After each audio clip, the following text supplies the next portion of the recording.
Isa di mana menurut kalian? Yo, jangan kau. Nah, kan mau nangis, Dar. Mau nangis merah lagi mata. Ini orang kayaknya kurang ini deh. Kurang ngopi nih orang nih. Makam Nabi Isa. Sekarang segar, kamu cari dulu dalil di dalam Al-Quran maupun hadis bahwa ada makam Nabi Isa, ya. Nanti kamu masuk lagi.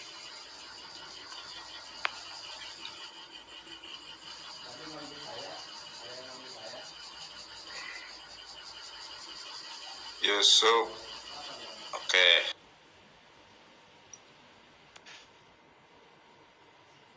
Keterbelakangan.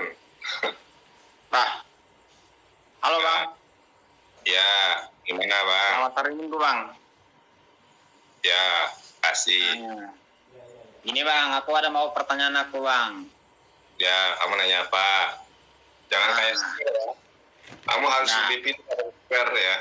Nah, sekarang ini kemarin aku nengok VT abang di TikTok.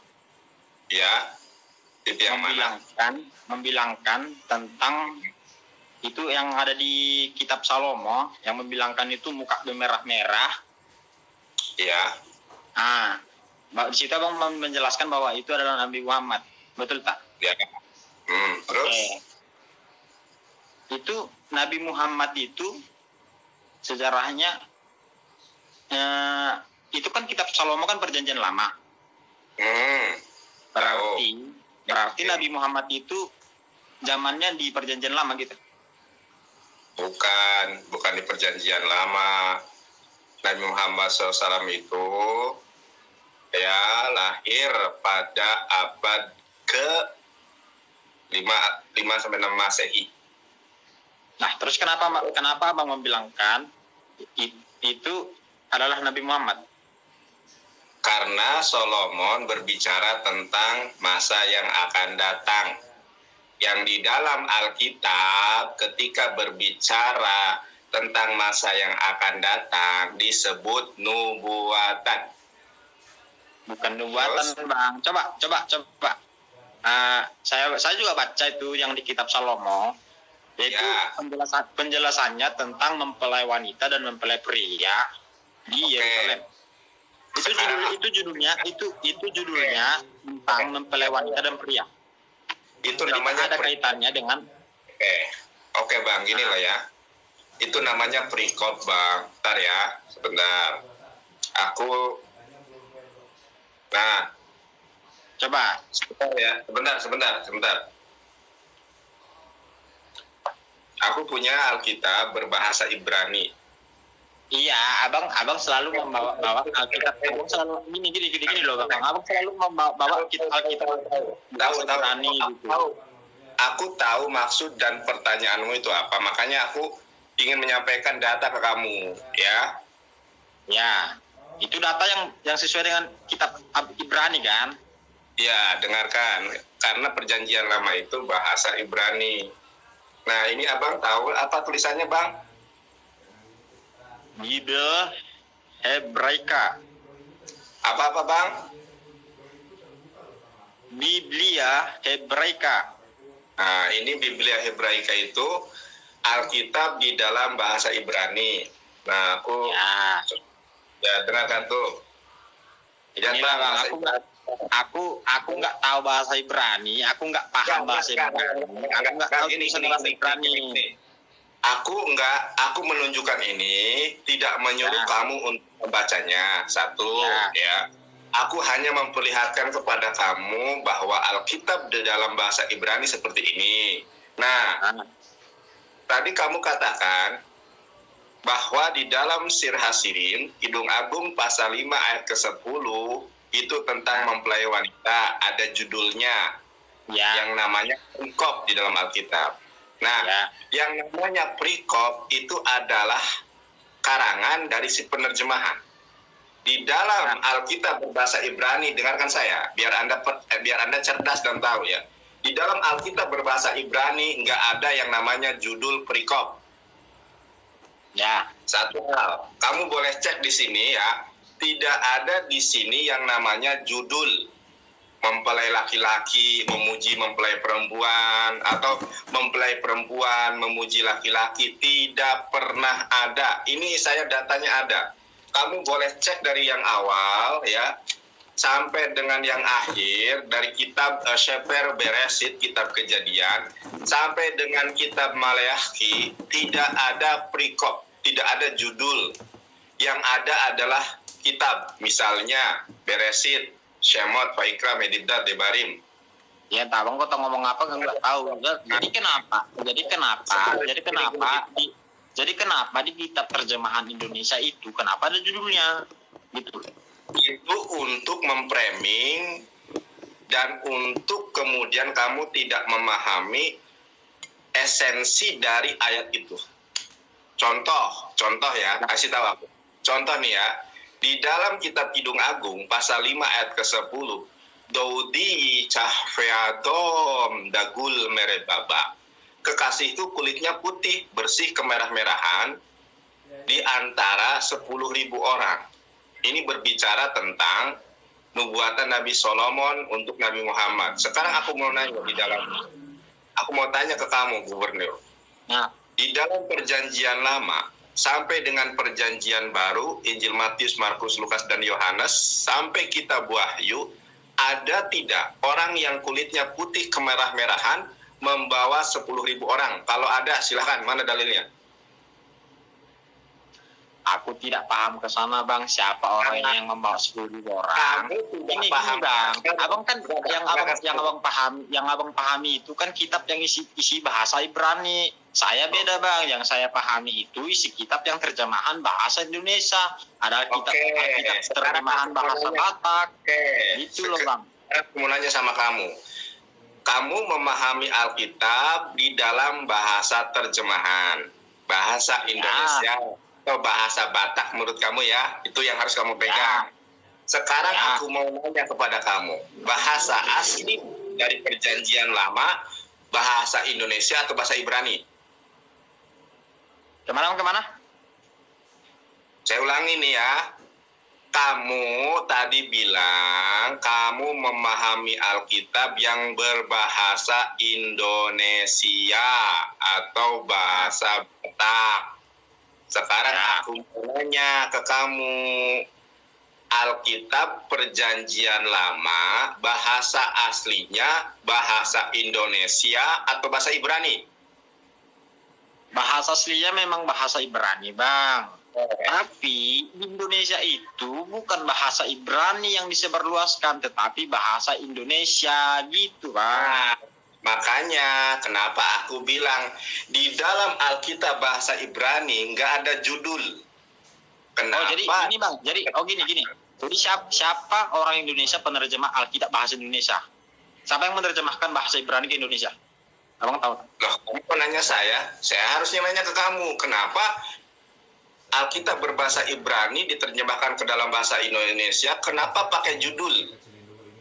Terus kamu berpatokan ketika menyanggah argumentasi saya dengan judul, kenapa tidak dengan ayat? Satu hal yang artinya gini. Artinya gini. Nanti setelah saya selesai ngomong, kamu sebentar, Gubernur. Bang, artinya gini, Bang. Ketika ada orang yang menerjemahkan Alkitab bahasa Ibrani ke Indonesia, berarti dia paham dong bahasa Ibrani dong. Kan makanya kenapa dia terjemahkan ke bahasa Indonesia? Belum tentu. Kamu lihat di YouTube saya, Ketua Tim Penerjemahan Lembaga Alkitab Indonesia menyatakan terjadi kesalahan penerjemahan itu karena tim penerjemahan yang dulu. Contoh ya, di dalam 2 Samuel 15 dikatakan Seba Sanim. Seba dalam bahasa Ibrani 7, Sanim tahun. Tetapi diterjemahkan menjadi 3 tahun. 3 tahun di dalam bahasa Ibrani bukan Seba Sanim, tetapi Salos Sanim. Ya udah kenapa? Abang gini, berarti abang paham dong bahasa Ibrani dong. Paham, makanya aku bilang ke kamu. Dengarkan saya dulu ya. Dengarkan saya dulu. Kenapa abang tidak masuk ke dalam PGI, penerjemahan ke bahasa Alkitab? Kenapa abang nggak masuk? Kenapa abang nggak masuk di sana aja? Supaya abang jelaskan. sebentar ya. Pertama, yang berwenang mengangkat seorang itu jadi tim penerjemahan itu bukan saya, tetapi lembaga terkait. Itu yang pertama. Saya tidak ingin, bentar dulu ya, dengarkan saya dulu. Saya tidak ingin melampaui lebih jauh. Saya hanya menyampaikan kebenaran bahwa Nabi Muhammad SAW terdapat di dalam kitab kamu. Nah, kamu kemudian beralibi menyanggah dengan bahasa tambahan. Udah gini. Bentar, dulu. Kamu mau pintar apa enggak? Aku tadi ngasih pertanyaan ke kamu. Di dalam perjanjian lama sampai dengan perjanjian baru, ada tidak nabi yang kulitnya putih kemerah-merahan membawa 10.000 pasukan? Yesus tidak pernah. Orang Yesus nggak punya pasukan. Musa tidak pernah membawa 10.000 pasukan. Lebih pun merasa, Bang. Nah, dengarkan saya dulu biar kamu paham ya. Saya akan merunut kronologi Sir Hasidim pasal 5 ayat ke-10 bahwa itu untuk Nabi Muhammad SAW. Pertama ayat ke-10 menyatakan Daudi cahveadom dagul merebaba. Kekasihku kulitnya putih bersih kemerah-merahan mencolok di antara 10.000 orang. Kalau dalam bahasa Ibraninya lebih tepat adalah membawa 10.000 orang. Siapakah orang yang pernah membawa 10.000 orang, kulitnya putih bersih kemerah-merahan, dan rambutnya hitam bergelombang di dalam sejarah di dunia ini, kecuali satu. Nabi Muhammad SAW di dalam peristiwa Fathul Mekah, pembukaan kota Mekah. Tertulis, kamu cari aja ya, Fathul Mekah, maka di situ dikatakan Nabi Muhammad SAW membawa 10.000 pasukan. Di ayat ke-10 dan ayat ke-11. Kemudian ayat ke-16-nya dikatakan hikoman takhim wa Muhammad, nama tuh Muhammadim Zehdodi Zehrai binat Yerusalem. Saya nggak ngerti bahasa dulu dengan kamu kan nggak bisa bahasa Ibrani, saya kan yang bisa. Makanya saya ngasih pemahaman ke kamu. Kalau abang paham tentang bahasa Ibrani, kenapa abang nggak masuk ke dalam penerjemahan Alkitab Indonesia? Kenapa? Ya udah, demi kebenaran dong. Demi kebenaran dong. Enggak, sekarang ajari saya bagaimana agar saya bisa itu memasuki lembaga Alkitab Indonesia. Caranya gimana? Kamu punya akses ke sana enggak? Saya tidak punya akses ke sana, Bang. Tapi kan untuk demi kebenaran. Tapi kamu nggak punya akses ke sana, tapi kok nyuruh-nyuruh saya untuk memasuki sebuah lembaga yang mempunyai aturan, mempunyai regulasi, siapa yang harus menerjemahkan itu.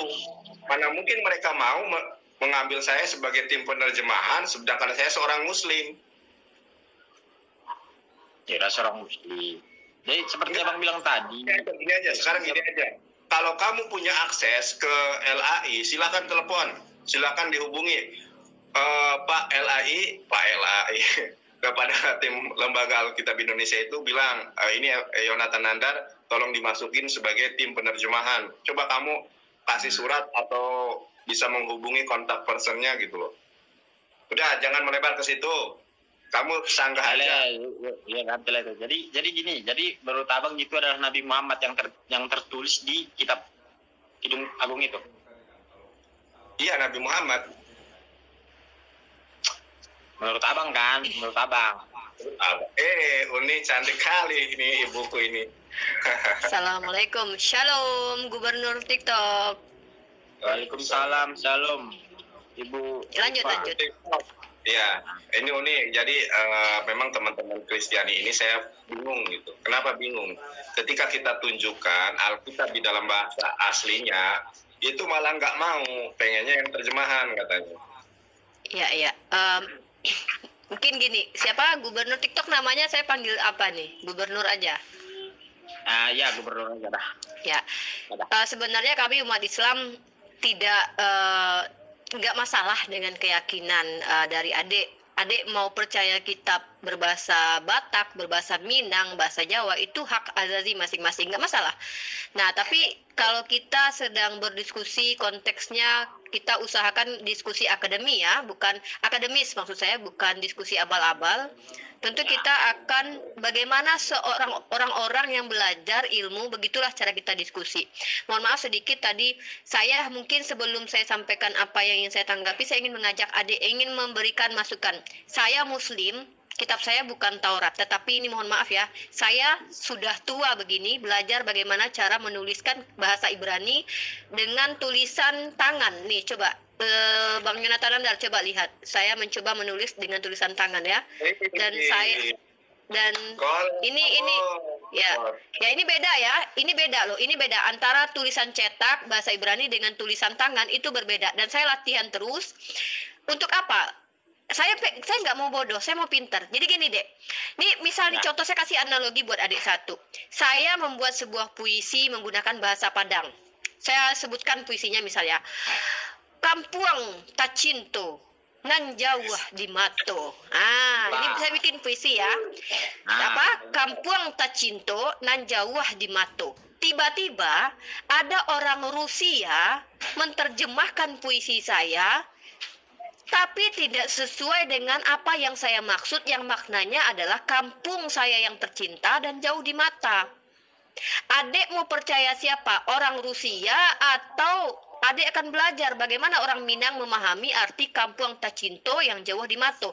Adik punya pilihan. Sekarang saya mau tanya, adik mau menerima begitu saja yang diterjemahkan orang Rusia, atau adik akan mencari tahu apakah benar ini maknanya betul? Jangan-jangan orang Rusia menerjemahkan aku cinta padamu lagi kan? Misal gitu. Ini secara akal saja Uni ajak untuk apa? Kok ngelek ya? Ngelek nggak ini? Lancar Uni. Ini ngelek ya? Jangan. Ini ngelek ya? Ngelek nggak ini? Enggak. Lancar. Jadi tapi di saya kelihatannya ngelek. Maaf ya kak, saya potong ya kak. Gini kak, itu Alkitab terjemahan bahasa Indonesia itu bukan sehari 2 hari baru terjemahkan. Sudah berpuluh-puluhan tahun. Kita Oke, saya kedengeran nggak suara saya nih? Sangat jelas Uni, jelas. Lanjut Uni. Oke, jadi mungkin begini ya. Artinya begini. Justru dikarenakan sudah bahasa ini sudah jarak waktu dengan kita berpuluh-puluh tahun bahkan ribuan tahun, tentu kita harus menelusuri bagaimana orang terdahulu yang menggunakan bahasa ini memahami bahasa itu. Nah, kami umat Islam, caranya biar kami paham bagaimana Rasul kami hidup dan menggunakan bahasa-bahasa itu kami paham, kami merujuknya kepada ulama-ulama setelahnya. Nah, jadi saya terganggu ini, sepertinya saya ngelek gitu. Saya mau menjelaskan tuh kayaknya entah saya yang ngelek, entah Ustadz Yonatan Nandar ini. Enggak, Uni bagus Uni. Enggak jelas. Oke. Suaranya jelas. Jadi adik tidak masalah. Kami umat Islam tidak masalah dengan adik. Saya cuma mau ambil terjemahan Uni. Enggak masalah. Kami tidak ada kewajiban untuk memaksa kalian harus belajar kitab suci kalian bahasa aslinya, enggak. Tapi ini kami mengajak adik untuk berpikir kalau seandainya bahasa asli itu, kalau seumpama terjadi kesalahan sekali saja terjemahan, itu tidak menutup kemungkinan ada kesalahan-kesalahan lain. Gitu loh. Ya, gitu. Jadi mungkin adik syarat Uni belajarlah. Ya, saya memang tidak pernah berhenti untuk belajar gitu kan. Tapi gini, kalau memang semangat. Gini. Kalau memang ada kesalahan istilahnya kesalahan fatal dia tentang terjemahan Alkitab itu saya nggak putus-putus. Saya kurang tahu ya kak. Alkitab itu diterjemahkan di tahun berapa, di bulan keberapa saya tidak tahu. Tapi itu Alkitab itu diterjemahkan sudah lebih berpuluh-puluhan tahun. Tetapi 1945. 1945 kalau saya tidak salah, mohon maaf kalau saya salah ya, itu diterjemahkan. Nah, jadi begini, kitab Anda itu, mohon maaf kalau Anda tidak percaya silakan searching dan googling. Kitab Anda itu aslinya yang sudah ada sebelum Yesus datang, yaitu Perjanjian Lama, itu versi Septuaginta, yang notabene-nya itu bahasa Yunani, ya. Itu sebelum Masehi ditemukan manuskripnya. Tetapi bahasa Ibraninya itu ada justru beberapa abad setelah Yesus ada. Artinya bahasa kitab Anda itu, kalau memang Anda percaya bahasa Nabi Musa itu bahasa Aram atau bahasa Ibrani, yang perlu dipertanyakan kenapa justru manuskrip tertuanya berbahasa Yunani gitu. Artinya sudah diterjemahkan dari bahasa aslinya ke bahasa Yunani. Manuskrip tertua kitab kalian Perjanjian Lama itu berbahasa Yunani. Septuaginta itu ada sekitar 5 atau 3 abad sebelum Masehi. Nah, dan kitab-kitab yang ada sekarang Perjanjian Lama itu terjemahan-terjemahan. Kalau kita percaya bahwa Nabi Musa berbahasa Ibrani, artinya kitab kalian itu terjemahan dari terjemahan. Nah, apakah secara logika kita bisa mengatakan sebuah terjemahan bisa terjadi kesalahan? Iya, dan kita bisa buktikan ketika ada satu saja bertemu sebuah kesalahan, maka tidak menutup kemungkinan ada kesalahan-kesalahan lain atau pemahaman-pemahaman yang salah lain. Nah, kalau adik perlu tahu Septuaginta itu, nih saya sudah pernah kasih contoh di sini Dek, di TikTok saya.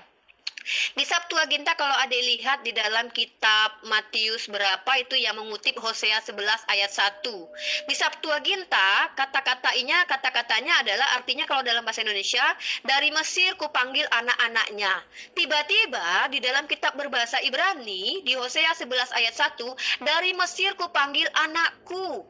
Nah, kemudian dikutip ini, nubuatan ini dikatakan nubuatan untuk Yesus. Sementara kata-katanya di dua terjemahan aja udah beda. Itu bukti kalau seandainya kita harus hati-hati dengan kitab suci yang hanya terjemahan. Bukan cuman adik, umat Islam pun nggak boleh percaya begitu saja. Boleh kok mengkritisi kalau ada terjemahan yang salah, karena terjemahan itu manusia, Dek. Manusia yang membuat. Yang Tuhan turunkan adalah kitab aslinya, bahasa aslinya yang diberikan kepada para nabi-nabi, Dek. Jadi yang perlu kita pegang harusnya apa yang diturunkan para nabi, bahasa asli mereka. Kalau sudah diterjemahkan, itu prosesnya manusia yang terjemahkan. Apakah bisa terjadi kesalahan? Tentu bisa. Saya cut dulu, nanti saya gabung lagi ya. Bentar ya. Nanti saya gabung lagi ya. Kasih. Semangat belajar ya, Dek. Semangat belajar, Uni. Semoga Adik makin pintar, semoga Adik. Bapak. Pada Allah. Luar biasa Uni, sekarang udah belajar kursif. Wah, mantap. Wah, iya. Saya belajar kursif. Jadi saya udah menulis dan alhamdulillah saya sudah hafal.